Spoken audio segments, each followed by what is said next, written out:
Setelah kita press macam inilah kejadian dia. Okey, dalamnya ada pin. Kita kena buka pin ni lah. Okey, kita kena buka pin baru kita boleh press dia punya bearing dalam. Dia memang ada payah sikit, kita kena buka lah. Tekan sikit. Pin ni pun kena hati-hati dia boleh terbang Ni cara buka pin ni Jangan sampai terpelanting Kalau terpelanting hilang mati Macam ni buka pin. Ini pin dia. Jadi sekarang ni kita kena press lah Press kat sini. Keluarkan dia. Lepas tu tengok nombor, cek barang. Okey, kita akan press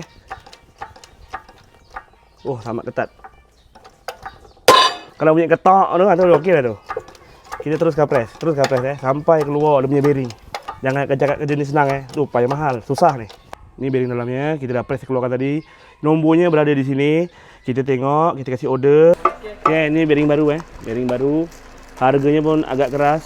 Okey, pastikan osil ni kat depan lah. Okey, depan gini lah. Kita masuk, kita taruh grease dulu, kasih geli-geli dia. Okey, kasih geli-geli dia. Jangan dia kering lah, nanti takut dia jam. Okey, kita press lah. Masukkan, pastikan tegak bearing Jangan sampai sengit Jangan sampai sengit Kalau sengit habis lah, jahanam, rosak bearing. Kita dah siap press lah. Masuk pin balik jangan lupa Dengan tu pin ni kena hati-hati lah.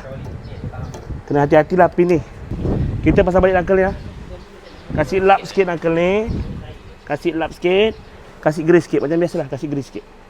Masuk macam ni Kita press lah untuk bagian dia punya knuckle ni lah. Sambil kita press, sambil kita punya pusing lah. Okey, settle. Inilah cara press dia. Bendanya sebenarnya susah. Tak senang pun. Okey. Nanti kita tinggal pasang sajalah. Apa pun nanti next video lah